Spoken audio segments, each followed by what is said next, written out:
In the 1960s, it wasn't all Mustang, Ferrari, or Lamborghini.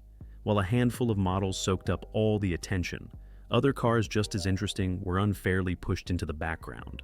Well-designed machines, technically brilliant, filled with ideas that were ahead of their time, but that the public simply failed to appreciate when it had the chance. With that in mind, let's take a closer look at some of the most underrated cars of the 1960s. 1963 Buick Riviera. In the early 1960s, the American market was flooded with big, powerful, flashy cars, but very few understood luxury as something personal and sophisticated. Buick chose a different path and created the Riviera as a completely new model, not just a better equipped version of an existing sedan. The problem was that this idea didn't fully land at the time. For many buyers, it wasn't as ostentatious as a Cadillac, nor as sporty as other coupes, which left it stuck in a sort of no man's land within the market. Its design worked against it at launch, but in its favor over time. Clean lines, balanced proportions, and a total lack of excess went against what American buyers expected from a luxury car. Bill Mitchell, head of design at General Motors, clearly drew inspiration from large European coupes, something not everyone in Detroit appreciated. While other models shouted status, the Riviera whispered it, and that subtlety was often mistaken for a lack of character. Technically, the Riviera was far more impressive than many realized. Under the hood sat a 401 cubic inch V8, producing around 325 horsepower, delivering a driving experience that was quick, smooth, and surprisingly quiet. A little-known fact is that the Riviera was originally conceived as a Cadillac project. When it was rejected for being too risky and too different, Buick took over the idea. That decision changed the brand's history, even if the car never received the recognition it deserved at the time. Today, a 1963 Buick Riviera typically sells for between $40,000 and $70,000, depending on condition. 1961 to 1973, Volvo P1800. When it appeared in the early 1960s, many people didn't quite know what to make of it. Volvo was seen as a serious, rational, conservative brand, associated with sturdy family cars, not elegant coupes. That image worked against the P1800 from day one. For buyers looking for sportiness, it seemed too restrained. For traditional Volvo customers, it felt almost out of place. This lack of a clear identity was one of the main reasons it slipped under the radar compared to more charismatic rivals. The design, however, had far more merit than it was given credit for at the time. Its lines were clean, balanced, and discreetly elegant, never trying to grab attention instantly. It didn't have the aggression of an Alfa Romeo or the glamour of a Jaguar, and that's precisely why many underestimated it. Over time, this restrained look has aged better than that of many more famous sports cars of the era, something that's obvious today but wasn't appreciated in the 1960s. Mechanically, the story was similar. Used a 1.8-liter four-cylinder engine, roughly 110 cubic inches, producing close to 100 horsepower. Those numbers didn't impress on paper, and many dismissed it quickly. What few appreciated was its exceptional reliability, smooth operation, and build quality. It was designed to last, not to win races, in a market obsessed with power figures and acceleration times. One fact perfectly explains why it was so unfairly undervalued. A Volvo P1800 holds the world record for the highest mileage driven by a single owner, well over 3 million miles. That legendary durability was no accident, but the result of careful engineering that was poorly marketed at the time. Today, a well-kept Volvo P1800 usually falls between $35,000 and $65,000. 1960 to 1964, Chevrolet Corvair Monza. When Chevrolet introduced the Corvair Monza in the early 1960s, it did something almost no American manufacturer dared to do. It bet on a compact car with a rear-mounted engine and a philosophy clearly influenced by European models. In a market dominated by huge front-engine sedans, the Corvair was different in every way, and that difference marked the beginning of its problems. For many traditional buyers, it simply didn't fit their idea of what an American car should be. The Corvair Monza's design also broke conventions. Low, clean, and well-proportioned, it looked closer to a Porsche or a Fiat than to any Chevrolet of the era. It lacked exaggerated fins and excessive chrome, which made it easy to overlook next to flashier showroom cars. With time, that European approach has aged remarkably well, but back then, it was often seen as cold or unexciting. Technically, the Corvair was genuinely advanced. Its air-cooled, rear-mounted flat-six engine delivered a weight distribution unlike anything most Americans were used to. It wasn't slow, and in versions like the Monza, it was agile and enjoyable to drive. The problem was that Chevrolet failed to clearly explain its concept, and many drivers didn't understand its handling characteristics, especially when compared to traditional cars. The final blow to its reputation came from the media. Ralph Nader's book, Unsafe at Any Speed, turned it into a symbol of danger, even though later studies showed it wasn't more dangerous than its rivals. By then, the damage was done. Today, the Corvair Monza is viewed very differently and recognized as one of Chevrolet's most innovative cars of its era. On the current market, good examples usually range from $20,000 to $40,000. So, here's a direct question for you. Do you think the Corvair was truly treated unfairly by its bad reputation, or did it deserve it? Leave your opinion in the comments. 1963 to 1968, Alfa Romeo Giulia Sprint GT. Italy was living through the golden age of brands like Ferrari, and soon after Lamborghini, and anything that wasn't a supercar was automatically pushed aside.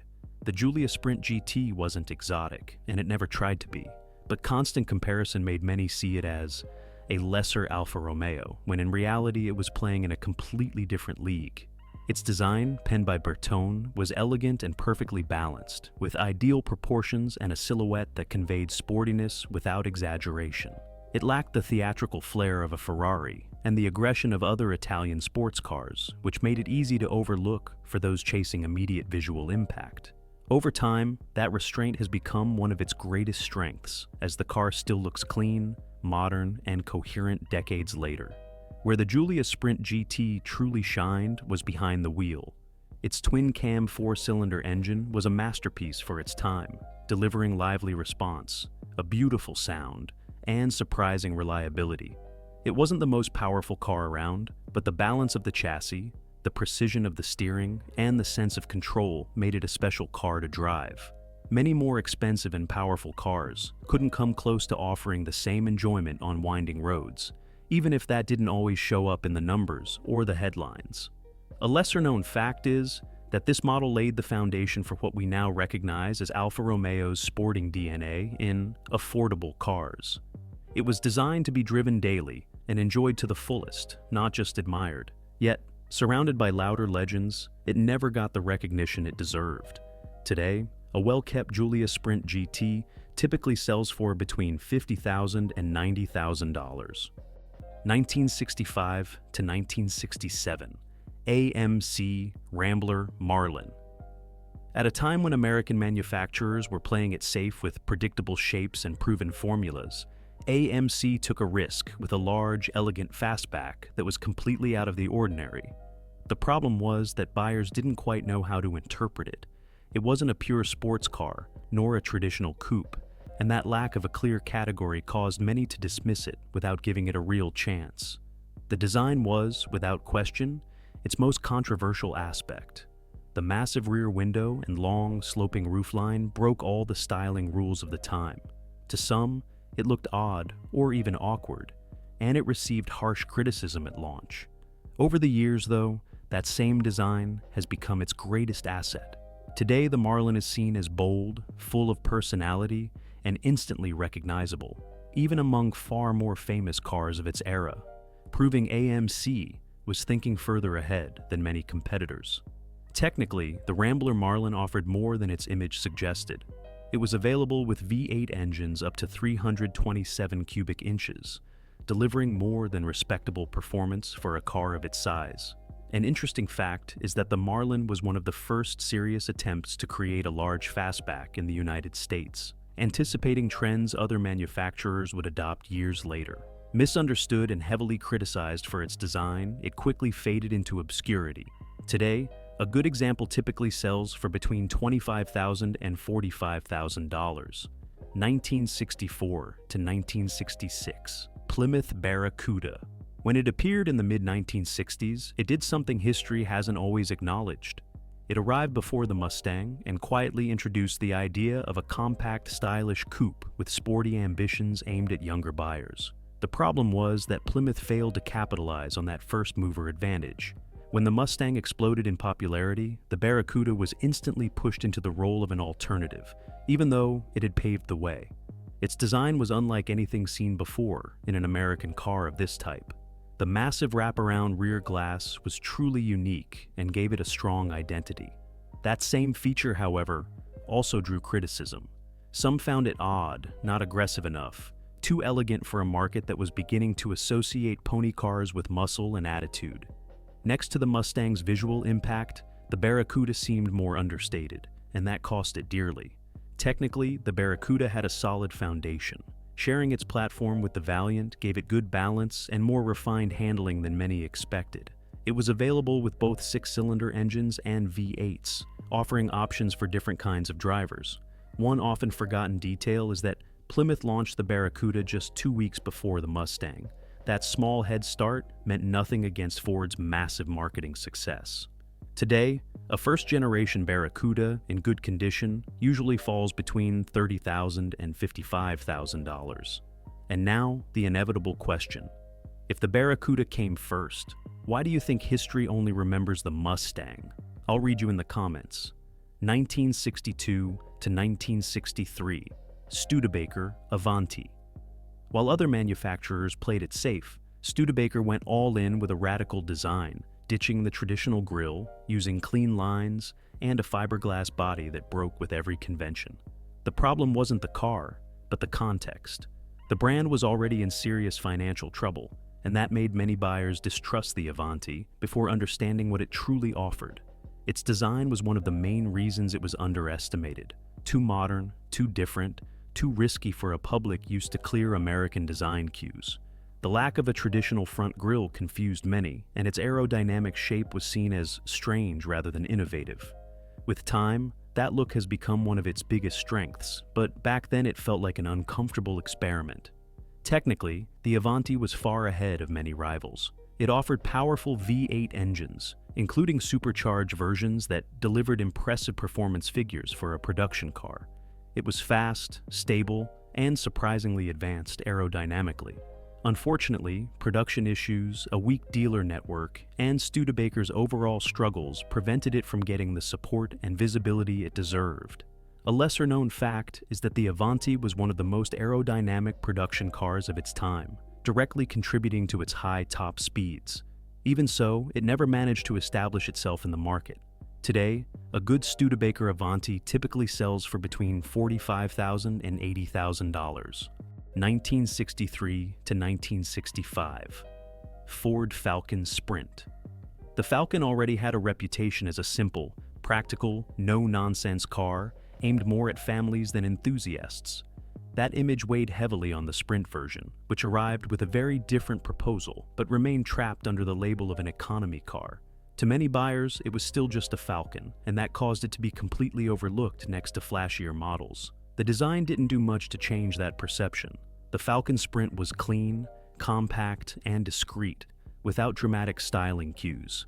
It lacked the visual aggression of other American performance cars, and didn't rely on size or chrome to make a statement. Where the Falcon Sprint truly stood out was under the hood and on the road. It offered V8 engines and a relatively lightweight body, resulting in an agile and fun driving experience. Very different from the big sedans of the era. It wasn't an extreme muscle car, but it was quick, balanced, and easy to push hard. That exact formula became the basis for the Mustang, though that direct connection is rarely acknowledged. A detail few remember is that without the Falcon Sprint, the Mustang as we know it probably wouldn't exist. They shared architecture, philosophy, and technical solutions. Yet the Falcon never benefited from its successor's success and faded into obscurity. Today, a well-kept Ford Falcon Sprint usually sells for between $30,000 and $50,000. Here's the direct question. If the Falcon was the foundation of the Mustang, do you think it deserves far more recognition today than it gets? Leave your thoughts in the comments. 1967 to 1970, Toyota 2000 GT. At the time, the idea of a Japanese supercar seemed almost absurd to Western buyers. Japan was associated with small, reliable, affordable cars, not a nation capable of competing with Ferrari, Jaguar, or Porsche. That prejudice sealed the fate of the 2000 GT from day one and is the main reason it was ignored for decades. The design told a completely different story. Low, long, and perfectly proportioned, the 2000 GT had an elegant, sporty silhouette that looked right at home next to Europe's finest coupes. Developed with help from Yamaha, its bodywork conveyed refinement and precision, but many failed to see it.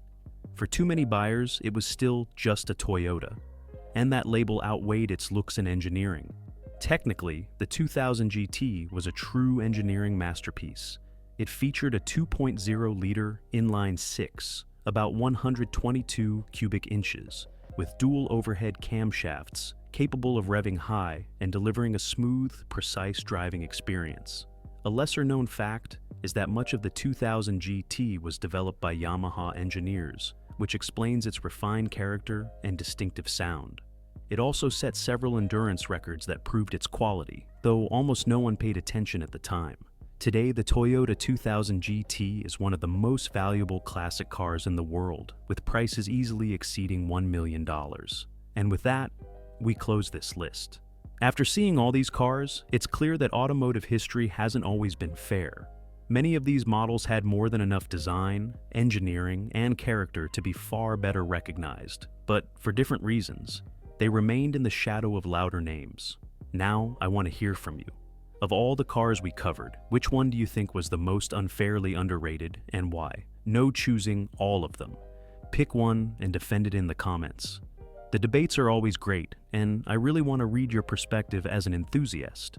And before you go, I recommend the latest video on the channel, where we dive into the rarest performance versions of the 1960s. If you found these cars interesting, you're gonna love that one. See you there.